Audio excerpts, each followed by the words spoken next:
It's Cash Color Campus, high level of conversation. I am your host, Mecca King.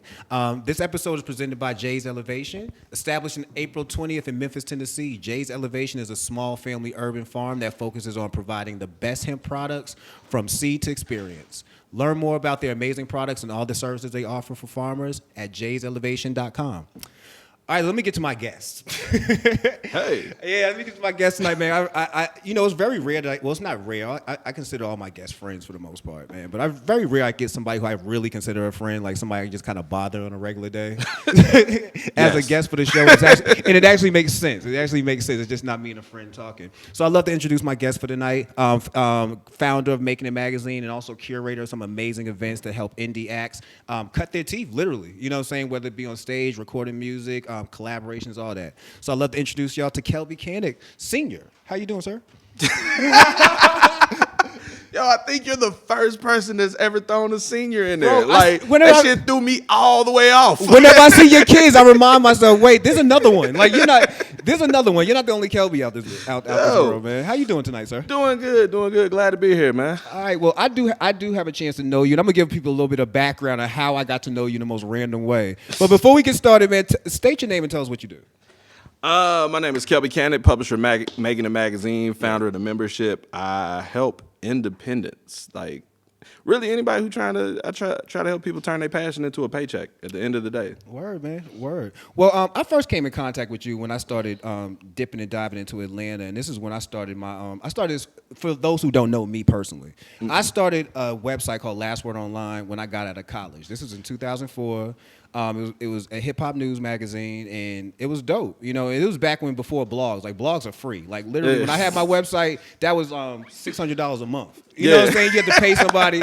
I had to go email them stories and pictures, and they had to HTML it into it. You know what I'm saying? It was levels to it.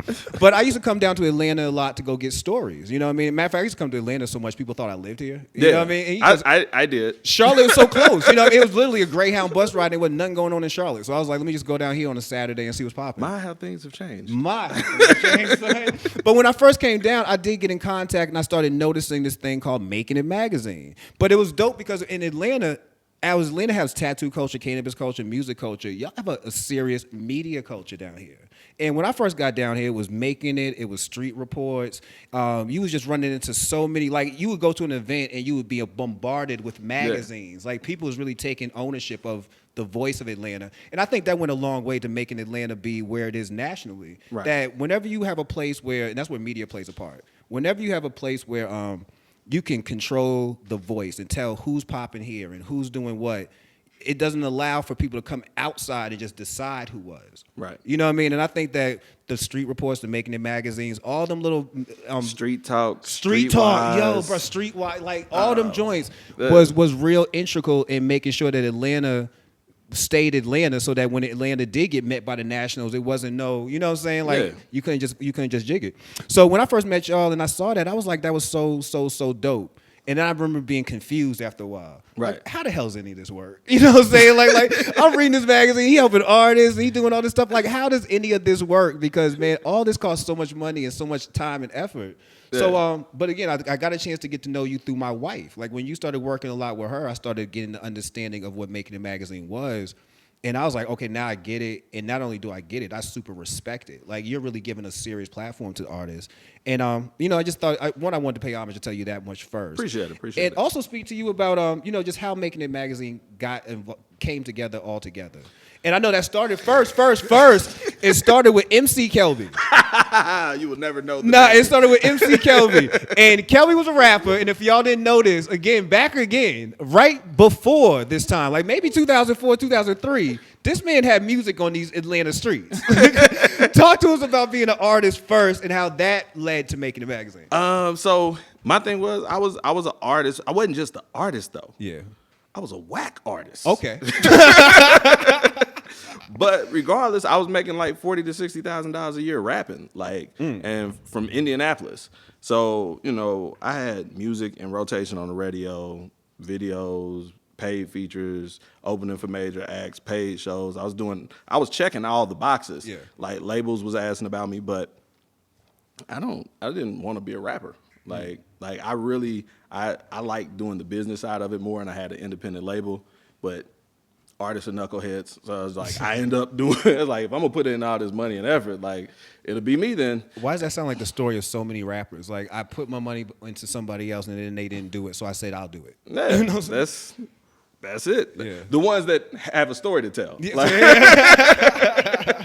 so, but nah, like, so when I officially quit rapping like in 2007, and that's when I started the magazine. And it was like, my whole thing was to, I'm being from Indianapolis, and, when you come from a market where no one's made it out of, it's like you realize there's talent everywhere, and everybody can't just pick up and move to Atlanta. So my goal with the magazine was to like share a lot of information and like resources. Like, I never cuff anything. Like, if I got a contact, I'm gonna share it with you. Yeah. Like, I think we build platforms and forget we build them to be stood on. Yep. And so, like, that's the whole thing, is anything that I try to do it to uplift other people. So that was kind of the inspiration for doing the magazine. Just putting out a lot of good. I used to catch hella flack, like, because there was a lot of people running around charging a lot of shit and services, and I'm giving the information out for free in the magazine. Yeah. So like, I'm at motherfuckers on the mic talking hella shit, like all kind of crazy shit. You the enemy. Yeah, I'm the enemy. You the enemy, man. Like, this shit free. Bro, you the enemy at that moment. Yeah, like, you can't be giving out free information when people are out here actively trying to be consultants. Yeah. So that was that. But that's how the whole magazine got started. Was just trying to put some good information out there and help people connect. Like, we had like a lot of people featured in the magazine before they popped off. Like, B.O.B., Mike Will, Thug, Metro, like, and when we would feature people, my thing was, I always put people's contact information in there. Yep. So we helped a lot of people find like management and connect with people and sell beats and get production deals. So that was really the whole thing, is just trying to connect the dots. That's what's up, man. It's in that early era, like I say, there was literally magazines everywhere, man. Yeah. Grit magazine, About to Blow magazine. Bro, let me tell you something. I'm still owed a check by Street Masters, like $60. $60 check. I'm still out of Memphis. Yes. And then they was down here too. Yeah. And let me tell you, I heard Bear earlier on the day one talk about how, you used to have to get everything in cash because you never knew when you was going to see the person again. There was no Zells, there was no Snapchats, nothing like that. So my man would mail me a money order. Right. And like, everybody say they mail something tomorrow. Right. So I'm got it in the mail tomorrow. I got it in the mail tomorrow. That Fonte thing, like 3 months later, your check will be there on Monday. That was me. I waited 3 months for a $60 money order, bro. And I'm still waiting in 2020 for my other one. So, but I know, again, it was one of them things where you saw so many. I'm pretty sure there's a lot of competition out there, man. Right. Like, what was it like, being on that competitive scene? Like, was it a supportive situation? Like, I know Kim Ellis and them had Street Report. I know all these other people. Were the media actually supportive of each other at that time? No, I don't think they. It's really weird. Like for me, like, I sent plenty of people to other magazines to advertise and stuff like that because I just have an understanding that a rising tide lifts all shit. Yes. So, like, if you're not a good fit for me, I want you to be in the right publication that's going to be a good fit for you. So I sent plenty of people to Street Talk and Street Report and other things because our magazine wasn't ever for, like, consumers. Mm-hmm. It was always business oriented. We always dropped them at studios, industry events, stuff like that. So, like, I'd be honest with someone like, yo, listen, ain't nobody that see my magazine about to go buy your mixtape. like if you want to give them some information that makes them want to call you, we can do that. But ain't nobody about to buy your mixtape. There ain't no call to action in here. That's not the call to action. And I'll send them elsewhere, or we'll figure out a message for our audience to help them, get some traction on some stuff that they're trying to do. Yeah. So, but yeah, like, as far as like just I feel like with it's interesting in the independent scene, especially with the music and the culture. Like, I feel like it's a lot of times it's the mentality that it's a zero-sum game. So the only way I can profit, or like people, talking stuff about other people's stuff, and I was like, what? Not even necessarily me. I watched that between other people, like, that don't make no sense. Bro, it's hella competitive out here. You know what I mean? Like, I can remember even myself back then, it would be a big thing for me to make sure I had an interview before anybody else. Like, I remember, like, I'll give Dove credit. Like, Dove, she's a publicist out of New York. Right. She was the first person to really introduce me to embedding a story. Like, okay. I didn't even know what that meant. Like, she sent me a link. It was a DJ Who Kid thing. Right. So I'm posting it. And I put it up and I'm like, yo, I think other people got this. You know what I mean? And I'm more thinking like I'm from a world where if I post this, I'm the only person who just did this. Nah, that's a new world, bro. Yeah. Hit that. Yeah, it was like 2007, 2008. She's like, it's a new world. And I was like, dang, I slept for a year and this what happened? Crazy, man. Yo, so yeah, I can see it being competitive because I was like that. I would be real serious about me being first in line to get a story. You know, so I can imagine. See, I like on that, like I think it should be on the creative side, like. You know, I'm just weirdo. Like on the business side, I have a kumbaya mentality. Like, yo, it's ways we can all eat, but it's like, but I think on the creative side, it's very beneficial because people come with different angles, and like that's one of the things I didn't like. It's like, yo, this is the same shit everybody got. Like, so for me, like that's why even when it comes to like more established artists and stuff, like I treat more established artists just like the independents, like. You're not about to use me for promotion. I still got paid to print this goddamn magazine. Like, like you ain't bringing me no exclusive. If you got an exclusive, you going to the Breakfast Club or somewhere else. So, but I'm supposed to take my ducats and promote your album. Like, nah, give me something exclusive or give me a check. Either or. So, as we're looking, you know, as we moved on, thanks to the internet, thanks to people like myself, and I say that often. Shameless self-plug. No, I say all the time that I made myself obsolete. You know what I mean? I say this in the most beautifulest way. Right. When I was first noticed by XXL, shout out to Brandon Peters and them, it was because of somebody who knew me in Charlotte who I was writing for Rolling Out, and they knew I didn't want to write for Rolling Out. So they was like, hey, I think he wants to write for a hip-hop magazine. He happened to know them. So he had introduced it through email, yada, yada, yada. I'm covering a Jeezy concert in Charlotte. Right. You know, my break, such quote, unquote. But at that time, I'm still doing Last Word Online. Right. And I'm getting the same, like, I'll give you an example. I won Young Buck interview. I was on one of them conference lines for a Young Buck interview. Let me tell you, I was third. Who was first? It was XXL, The Source, and me. Right. You know what I'm saying? So this is the line we was on at this time. I'm getting the same exclusives these magazines are getting, and I'm getting them for free. I'm slowly putting myself out of business. Right. The check I was getting that was $1 a word was becoming now 50 cents a word, 25 cents a word, because nobody's buying magazines, because everybody's now going to these websites that people like myself stupidly are creating for free. You know what I'm saying? So, and I know that you was part of that. You got caught up in that same wave. How did you maintain a print magazine, you know, just being able to fully print this out all the time in a world where people are moving more towards, now they're even on their phones. Like you scrolling through stuff now. They don't even go to your website. Not anymore, yeah. What's your Instagram? Exactly, exactly. You almost got to put the whole story in your Instagram post at this point. So that's, for me, it was, I remember I was like, I think it was at Street Execs. And so when I first started the magazine, I just really wanted to be like Entrepreneur Magazine. I just wanted to cover like business stories related to music and hip hop and stuff, and not feature artists. But then it was like, yo, nobody wants to advertise. Like, only people who want to advertise are artists. They want to see themselves in the magazine. So it's like, all right. So they only wanted to pay for features. Like, that was one of the things, like, I feel like Ozone made that the norm. Just like, how much is the cover? I'm like, bro, we don't sell the cover. Like, that was tell you how much it was cover was. Dude, they could be like telling you what the page cover, how much it would be for you to do this. So it was like that happened, and it was like, all right, well, I mean, this is what they want. Like, so that's what we was doing. But then it was like one day I'm over at Street Execs, and I'm just like looking at, like, it's several people from Atlantic, Def Jam, like, A&Rs, VPs, like just around for like somebody listening session or some shit. And they looking through the magazine, and I'm just thinking about the people that I know should be in the magazine but couldn't afford like to break bread to get in that particular issue. And I was like, and I'm thinking about some of the people that's in there that could afford it, but it was like, that nigga better than you. Like, it is what it is. Like, so it was like, I got to figure out a way to make this shit work where I can help out the people who are serious. And then like that was just in my head for a while. And then one day I'm at an open mic, and you know how everybody, man, when you gonna put me in the magazine? When you gonna put me on the website? That constant question. And like I always be like, yo, whenever you get an ad. And one day it was this one cat who just kept asking all the time. And I was like, do you have a subscription to the magazine? And he was like, what? and I'm like, and then I had the light bulb went on. Like, that's it.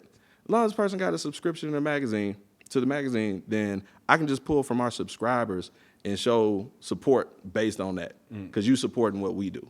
And like that was like the whole thought process, and that's really where the whole membership stuff grew out of. Yeah, the model is amazing. Like, because you do have a wide range of people who are in this base. It's from artists to producers to DJs. It reminds another magazine I used to write for was the Connects List. I don't know if you remember. Right? Yeah. Yo, Connects List was that the Wonder Twins? Yeah, the Wonder Twins. Like there's so many people now who will still remember me from the Connects List. Like, yo, I remember you wrote this story for the Connects List, and I remember going to the back of the yellow pages and being like, matter of fact, my number's still the same. That's why. You know what I'm saying? People go through there and used to have my phone number, email, just like how y'all did. Yeah, same thing. Like, I love that model. You know what I mean? Because it's one of those things that it's making everybody part of the team. Right. You know what I mean? So it's not just you subscribing to this magazine. It's actually you pitching in on your career. Right. And that was kind of just the whole model, and it just kind of grew from there. Like, to want to be able to do more. Like, I think the first thing, like the first big show that I did, we was doing like partnering up with like a lot of open mics, I was getting guest lists where all of our subscribers would get in free, and I pick people and we put them on shows for free and stuff like that. And sending them free beats, partnering up with producers and stuff. And just like, my thing is like, that's my mutant ability. Like, is to create value out of thin air. Like, so I could see a situation and like, oh, let's do it like this.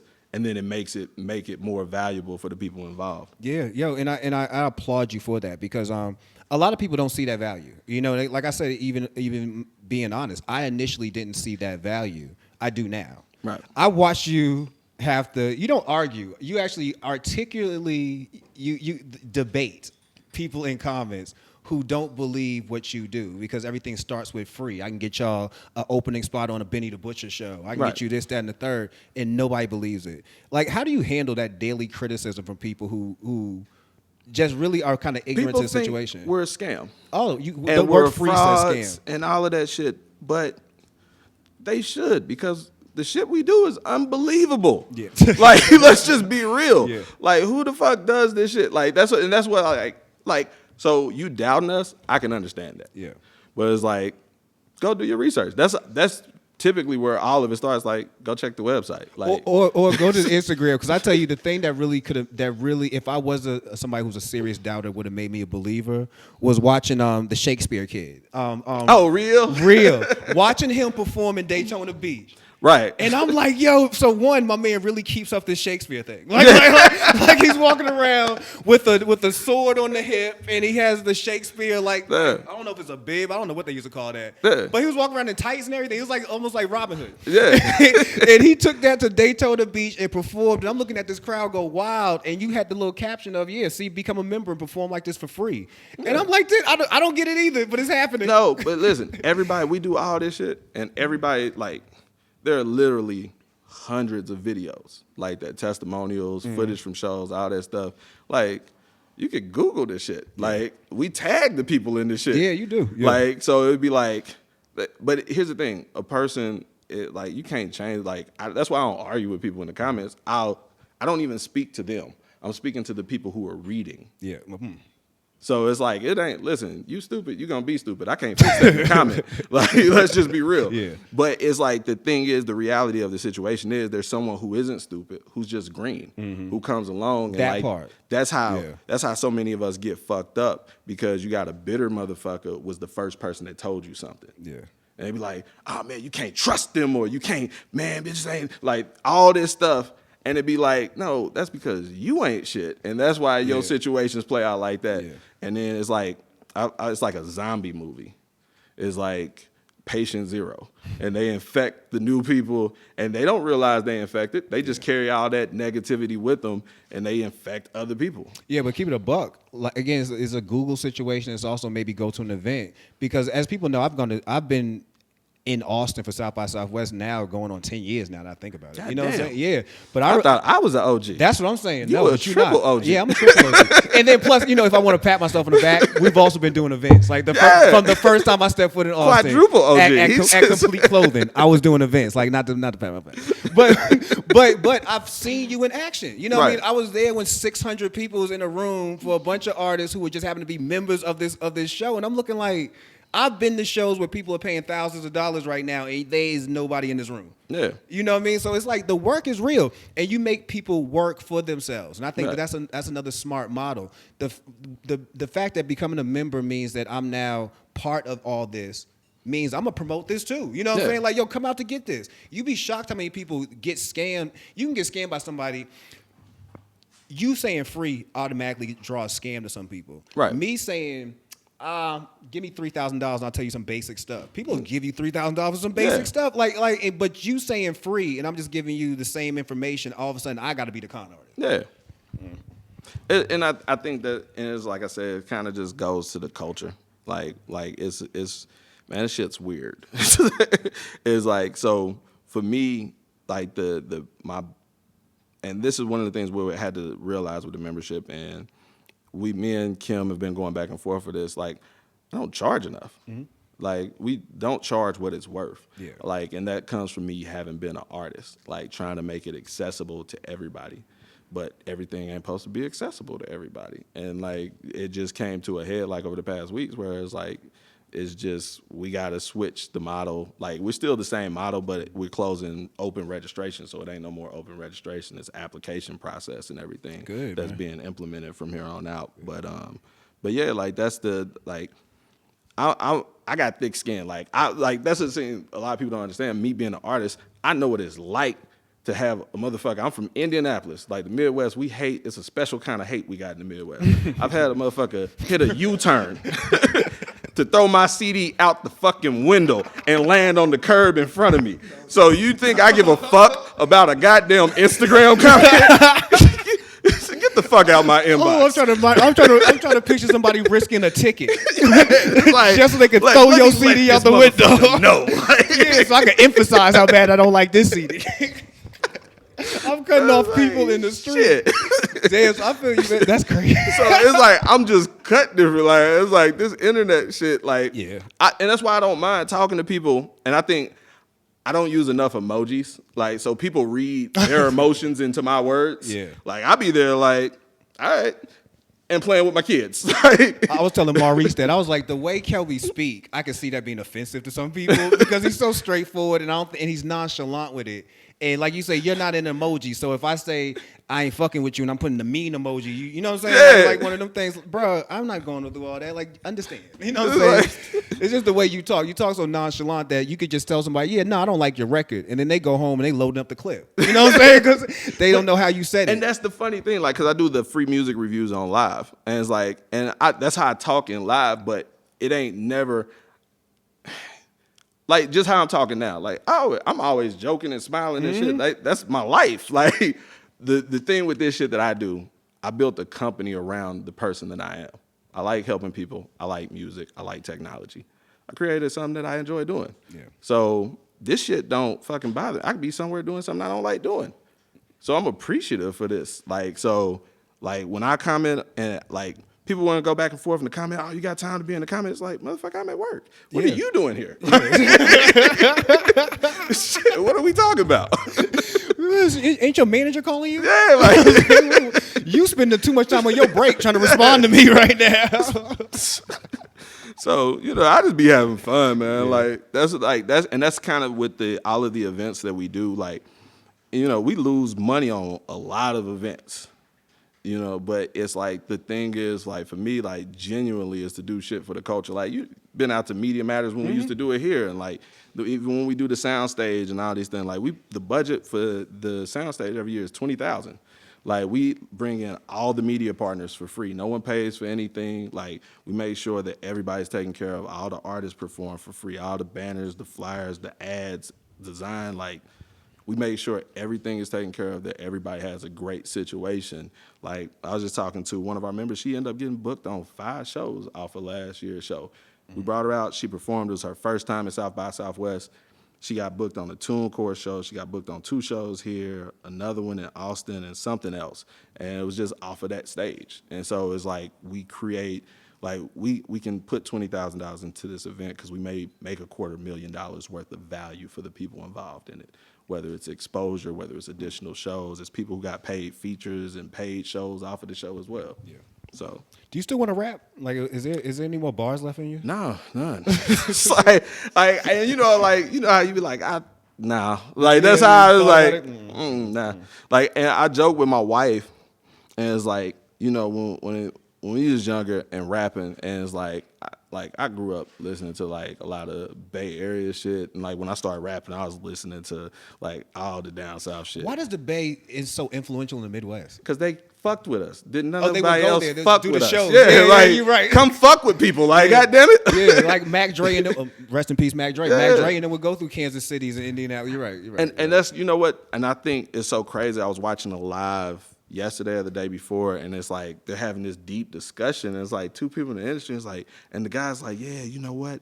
You know, it's not just about these likes and followers. Like, you got to talk to real people. Like, you know, the people on the train, they listen to music. I'm like, are these gems? Like, I thought this was common sense. Like, but it's like people have become so detached that the likes are just likes. They're not even representative. That's why I don't do compulsory likes. Like, I like it because I saw it. It's like, why didn't you like my shit? Because I ain't like it, motherfucker. Like, if I liked it, I would have liked it. But it's like we get detached from the actual people. And so, like, that's what I try to do, like, with our events, with everything we do, is to remember the people. Like, when you come in, I'm going to introduce you. I'm going to bring you up on stage. Like, embarrassingly, several times. Several times I've been brought up on stage. It don't look like it from them pictures. Hey, well, you know. That man in the pictures, like, look, I could turn them on pretty quickly, but brother, I tell people all the time, I got anxiety, like, for real. Like, me doing this show is therapy for me. Like, I really do not like being in front of cameras. I don't like being like this. Yeah. So, not like, that's the funny, like, I'm such an introvert. Like, this came from me being a rapper. Like, cause I would be out selling CDs. Like, I dropped my first project in 2017. I mean, 2000, when I was 17. Yeah. Like, I was like, 2017. Yeah, I was like, wait, how old are you? What the fuck did I just say? How old are you? Kim, what we doing? Do you have 4 kids by a 16-year-old? And I missed this?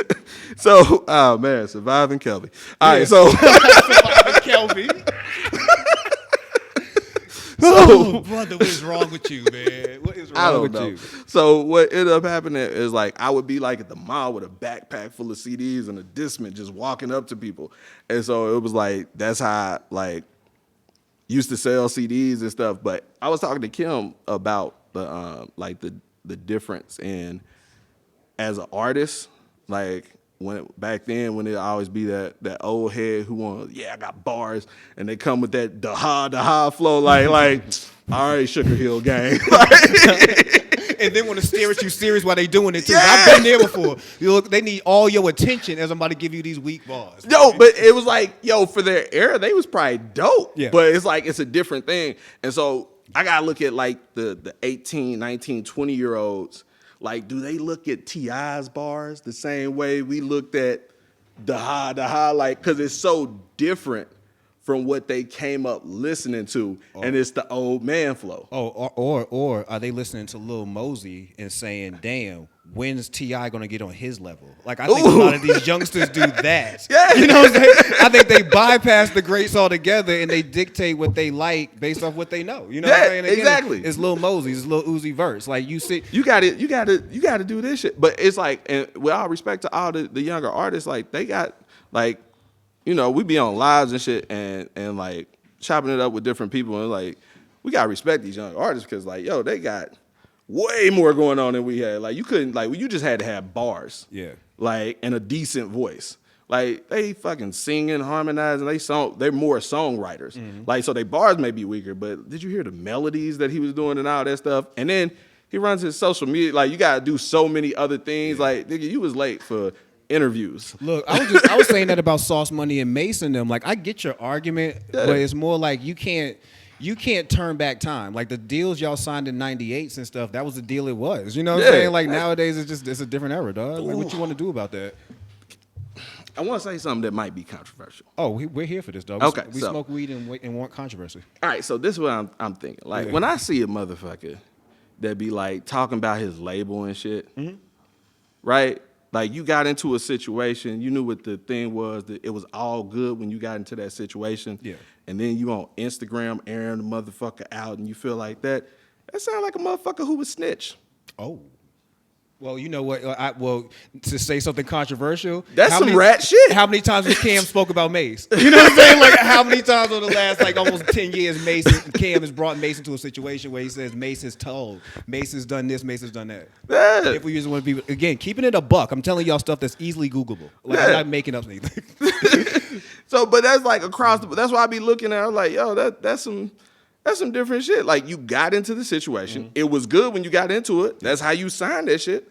Like, but also people try to use that as leverage nowadays. Like, you know what I mean? Like, the more nonsense you create, the more liable you feel like people will be to be like, I just don't want to deal with it, especially through social media. Right. You know, people with the comments and all that. Unless you or me, like, I could brave through comments. Like, bro, if I ain't gonna let you do something, let you out of something, I ain't letting you out of it. Like, you know what I'm saying? Like, you just tell all your homeboys come at me. Then tell them to come holler at me. You know what I'm saying? Like, I'm from Blue Hill. Like, what's up? I like some more followers. Yeah, pull up. I don't mind. You know what I'm saying? But yeah, I feel you though. Yeah, so that was just that. I've been thinking like, it ain't just Mace. I've been watching a lot of people do that. It's like, it's happened before. I mean, if we want to be again, just being honest about the situation, we saw it with the Locks. Yeah. Like, and this is pre-internet era. I'm in Boston, Massachusetts, and somehow I know the Locks are on Hot 97 right this second. Yeah. Airing out Diddy. You know what I'm saying? Yeah. Airing out Diddy, and this is after putting out the album. Right. So we've already seen it happen, and sometimes it does work. I mean, we see it happening in drafts. Like, you know, like we talking now with Joe Burrow, could possibly use your leverage to not get drafted as the first pick. You got to use what you got. Yeah, you gotta use everything. Yeah, sometimes it does come off kind of bitch assy, but you got to do what you got to do what you got to do, man. But that's what I'm saying. Like on the street, on this street code, street culture, and everybody real. Like, so, like, real sensitive. when you talking to some, like, on a totally different situation. Yeah. Oh, like, if you go do this over some hypothetical money, I know you're gonna do this over some serious time. Yeah. So, that's the correlation I'm drawing. I ain't saying I understand. You know what's funny? But listen, don't try to be a real nigga after that. Like, now I don't want to be that dude because I might want to have Mace on the show one day. But remember when Mace went to being a pastor? Yeah. You know what I'm saying? Just out the blue, just said, "No, you know what? I'm done. I'm just gonna run down here and be a pastor for a second until I guess everything calms down, whatever works, and then come back with breathing." Welcome back. Yo, listen, it was so weird because it was like there was an energy about him coming back. And it was like Mace. Yeah, The Welcome Back song was like the most best song to come back to after being from a hiatus. Like, right, but then after that, I don't know what after that, what was it? He dibbled and dabbled with G Unit for a second, then he disappeared again. And like I said, last time I looked up, he was on Instagram being a Balenciaga model, like literally in the store. You know what I'm saying? Like being a living model. That's the last time I saw Mace. But I did find out Mace, I guess he manages 5-year foreign. Oh, okay. 50 Cent alerted me to that. Listening to an interview. Shit. I'm like, I did not know Mace managed. You let Mace manage you? You hear him I wonder if he's about his paying own it deals? forward. Exactly. He's complaining about his own deals. You letting him manage you? But anyway, shout to 5-year, man. He does got a banger record. So Mason put you in at least connections. Yeah, like that was I think we was supposed to because it was the Pop Smoke show. We was because we had an artist open up for Pop Smoke, and 5-year was supposed to be on that show too, but they end up booking them on something else. Yeah. So you do get artists in front of like name names, you know what I'm saying? Yeah. The Pop Smokes of the world, Gucci Man. I remember when they did the Gucci Man open. Yeah. Gucci's and all those. So then the Gucci show didn't go down. Like, what happened was he ended up going on an overseas tour, and I didn't want to have the artist wait, so we ended up booking the artist to open up for the Migos, and that was Yoshi. Oh, was it? Yeah, so it was like Yoshi opened up for the Migos. People. That's what's up. Yeah, like, yo, and so this is the whole thing of everything that I do is like, because I know there are these exceptional people who just need to be put in exceptional circumstances that match them. And so he went out there, like, you can see the video, it's like, you can see when he's doing a sound check and the motherfucker who's just running the sound check's like, oh my God, who is this nigga? Like, but it's like, he kills the show. They end up, one of the stewardess from the flight attendants from the plane the next day recognizes him from the show, plays his music over the intercom in the plane. You feel me? Like, and I'm pretty sure it wasn't the clean version. I don't think so. Okay. But I don't know what was going on. But shout out to her. She didn't care about her job. But it was that situation. And maybe a month ago, he like shared like an inbox with me. Someone was like, somebody's son, like, yo, has been doing music, ever since he seen you perform down here at South Padre. It's like, I'm just like, I'm just knocking over dominoes. Like, That's what's up, man. I can do this one thing and it sets in motion a chain of events that just adds to more value. Yeah, and you're creating a tree. Like, your legacy is cemented, no matter how people want to chop it up. Like, you literally, from this day forward, like, say if one artist right now who just joined as a membership somehow gets signed and becomes a multi-millionaire and multi-platinum selling artist, that started at Making a Magazine. You know what I'm saying? So there's always going to be that lineage that comes back to you. Right.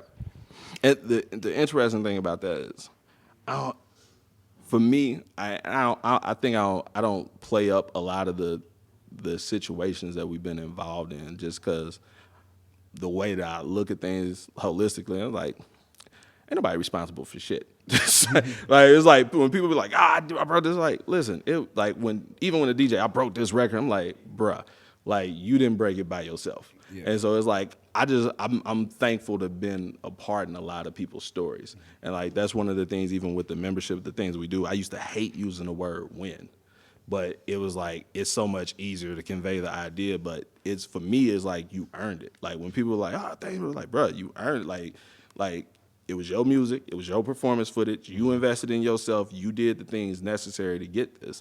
And that's like the most important thing to me, whether it's a small opportunity or a big opportunity, to be that positive reinforcement in the shit that they doing, to know that, whether it's a blog placement or opening for a major artist, that you got it because somebody saw that shit that you created, that you questioned yourself about, that you invested into, and you was like, I don't know, and they saw what you saw in it. Champion for indie artists. That should be the title of this. You are a champion for indie artists, man. So Austin South by Southwest coming up. We are looking at the 6th annual Media Matters stage. Yes. 6 years running with this, man. Talk to us about what we're going to, first talk to us about bringing Media Matters to South by Southwest, and then explain to us what we're going to catch this year at Media Matters. Oh, man.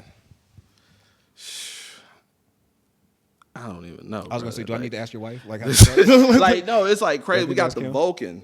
The Vulcan gas company.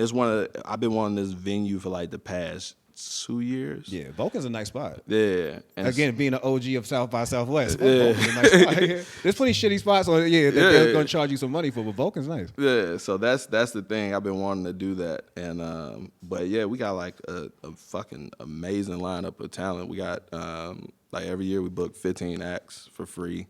One of them we covered a flight and hotel coming out there as well. Right now, you'll be getting the email shortly about it. We're doing, we just started taking submissions for the media partners showcase. So at the top of the show, we let one of the media partners curate. I put mine in. I got my email. Yeah, you gonna get. Yeah, I curated my show gonna be lit. Trust me. So, my little couple guests gonna be lit. So that's what we getting all that stuff together right now, and yeah, it's like the whole thing is to create an atmosphere where people can come in and actually. The idea for the event was this: I would come down to South by, and I would see people who had great platforms and publications, and it was like, why the fuck ain't you approved as media? And it was just like they weren't approving people. Like it was like they was being real. So I was like, when I got the venue that first year, I was just like, I'm just gonna reach out to all the people that I fuck with, I know do great shit in media, and reached out to people like, if you want to bring someone, put them on the stage, talk about your platform, and that's what it did. And from there, I just always try to involve more and more people. That's what it is, man. Yeah, I told you my own quest. Like I always thought it was impossible to get a South by Southwest press pass, to the point where this year I did it, and I jokingly said when I hit publish, "Oh, she ain't giving me this." Right. You know what I mean? And literally like 5 minutes later, I guess she was up at midnight.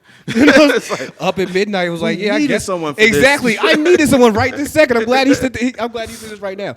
But media does need to be recognized. You know what I mean? Like when you go down there, you're gonna see a lot of people with cameras, with microphones. Some reputable, some not. But people are down there trying to cut their teeth, just like you're trying to cut your teeth. So it's dope that you put a platform together for media. You know what I'm saying? That to kind of get recognized and kind of get their props as well.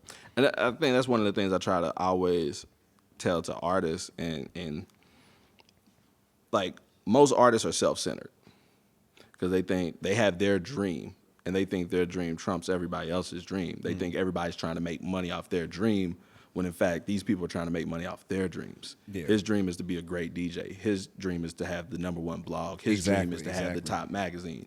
So the same way you want fans to buy your merch and shit like that, and you don't want them, he trying to just eat off of me. Like, no, you want them to buy into what you do. You have to buy into what other people do. So I always try to create things where we can shine a light on other people's dreams, not just the artists. So even with the Meet the DJs joint. Yeah. Well, I appreciate you doing Media Matters. I will be participating this year. Matter of fact, I'm going to be introducing a new podcast. I'll be introducing Music to Smoke to. Yes. We're going to be interviewing music artists, music executives, and just kind of getting these background stories similar to how we do with Cash Color Cannabis, and just kind of getting those background stories, stuff I feel like doesn't fit necessarily on Cash Color Cannabis. So we will be down there at Media Matters actually doing interviews. It'll be the first interviews for the Music to Smoke to series. All right. I'm definitely looking forward to that. I think hopefully I'll be able to get sneak an interview in when it's. Nah, this shit ain't Nah, it ain't no gonna happen. damn I've seen you every time. No, I was about to say when it's light. I was like, it ain't never light. Putting on the show at South by Southwest ain't never light. From 12 to 6, you busy. You know what I'm saying? So you're not gonna be able to do it. And then we got 4 events again this year. Really? So so there's the Meet the DJs. Okay. That's Friday from 12 to 8, and then from 6 to 2. We have Twerk Fest. We're doing a $1,000 twerk competition. Use a lie. No. We're going to have fun. Wait, when's the twerk contest? The twerk contest it's from 6 to 2. It's like we're 6 p.m. to 2 a.m.? Yes. Where's it at? It's at Soho Lounge, 6th Street. Yeah. It will be fun. I do have a camera person with me. There will be I think that would be lit. it will be a monumentous And how much you giving away now? $1,000. Okay, and what's the other event? We got Media Matters on Saturday, Yeah. and then we got Drip for Sale on Saturday night at Vulcan. We doing this like music and fashion situation where we're doing 10 to 15 urban streetwear vendors, and we setting them all up around the perimeter with pop-up shops. And this is Saturday? Yeah, Saturday. What time though? That one's from 6 to 2 as well. I might have to get involved with that with Atlanta is. So like all the stuff that we doing is like yo, the shit dope. Like cause like they got the big 18-foot projection screen. So I'm doing these digital fashion shows for the brands. So you have your shit set up, but then you have like a 5 to 10 minute slideshow that's running throughout a part of the night where it's your looks with your name and the Instagram and then the QR code that'll dump them straight into your Shopify or your mailing list. Yeah, you got to get me involved with this. So, because before we leave up out of Austin, I got to get some, I got to sell something. But that's what I try, like I said, is I look at what's there and like, we could do this and create more value for the people. And that's it. So like our nighttime events, the daytime events, networking and stuff, but the nighttime events, like I like to do parties. So we don't do like 50 people performing. Like each of them have like 20 people performing, max 15 to 20. And then like we let the DJs DJ, and then we'll throw 3-4 people up and then let the DJs DJ for another 30, 40 minutes. So it's a party. Absolutely. Yeah. What's the next step for Making It Magazine? Like, what's the evolution of the brand gonna look like? Man, I've been thinking about that here lately. Everybody want me to start a label and do some stuff. I'm like, would you start a label? All the artists. Oh, okay. You need to start a label, like not me. You need to tell them some horror stories. Yeah, it's like nah. You ain't gonna be on Instagram next year talking about get me out this contract. But it's like I have some ideas on some different business models on doing some stuff, but I think really with the changes that we're making with the magazine, we're about to start focusing just on I've tried for the longest to help the people just getting in, but it's like now it's time to focus on more people who are more serious, who are doing more stuff, because we've been doing a lot of building people from the ground up, and it's like it's certain people, like the effort and energy that we put in sometimes could be better used to catapult someone who's already got more momentum going. I understand that. I understand that. So, bro, I'm definitely, as you know, I'm a fan. I'm a friend. I love the growth that I have seen from Making It Magazine. I'm definitely going to be supporting. I'll definitely be in Austin rocking out with y'all. Let everybody know before we get out of here where they can find you at online, or how they can find themselves involved if they are an artist, if they are an executive, or somebody listening today. How could they get involved to become a member of Making It Magazine? Go to makingitmag.com, MAKIN, no G at the end of that, ITMAG, Making It Mag, Making It Magazine, whatever. Oh yeah, we also got a bus trip going to Austin for South by Oh, I Southwest. forgot about it. But how many people is already booked? No, we still got some seats. It's like we did a 56 passenger joint. So When you leaving? we leaving Thursday. Okay, y'all leaving. So it's like Thursday, leaves Thursday. And like the dope thing about it for me was the bus trip is set up to be a networking event on wheels. So like they ciphering, they writing, playing beats, and connecting with people on the way there. Is there any way I can get y'all to leave Wednesday? No. Because if you can leave Wednesday, I might jump on there with y'all. It's all good. It's all good. It's all good. It's all good. No. It's all good. It's all good. It's all good. It's good. Like no, but that's kind of the funny thing is like originally the first year that I had the idea, I was leaving out early like that, and it was like, and it just fell apart. It didn't because we couldn't get enough buy-in from people, and it was like, ended up canceling the bus trip. Yeah, and it was like everybody who did a deposit, like I gave them like a 200% refund just because like you GP. I yeah. So it was like. But it was just like we condensed it and made it. Last year was the first year that we like, because the idea was like 3 years ago. But then last year we changed the dates to Thursday through Sunday, and it was like we tried to make it for people who got jobs and shit. Like I can't take off all them days. Like so it was like, yo, on the weekend I could take off Friday, and then we'd be back and I can go to work. So that's what we did. It created a situation for people who hadn't been down there. You got travel, you got hotel, guaranteed show, media placements, promos. Like, there's no excuses. I try to eliminate all the excuses that artists would have for not doing anything. Yeah. Well, bro, I appreciate you coming through as usual. Appreciate you for having me. My guy, thank you for responding to my text message. He's so slow with text messages sometimes. I am. I'm horrible. I am not a texter. I'm talking about you, man. Yeah.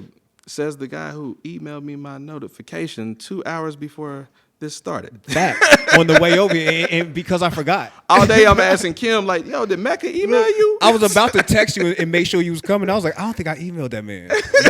Let me also email him, then text him as if I emailed him way earlier. It reminds him he's supposed to be here at 9 o'clock. Side note, because I'm a nerd. Like, I used to do this, like, even when I was in college. I would reset the time, the clock in Windows. You go down to the right, the little corner, you change your time, and then you send the email. And that would be the timestamp on the email when it sent it. So I used to send papers in to professors and all shit late. Yo, you a genius. Like you are a genius, dude. Like you need to like sell that, man. Like nah, don't. That's something. Don't give that away. Nah. Don't give that juice. That shit away. don't work no more. Gmail is taking over. Like everything UTC. Well, I appreciate you coming through. And that's Cash Color Cannabis, a high level conversation for the ours? night. Yeah, that's yours. You can keep the water. Peace. I've been over here parched.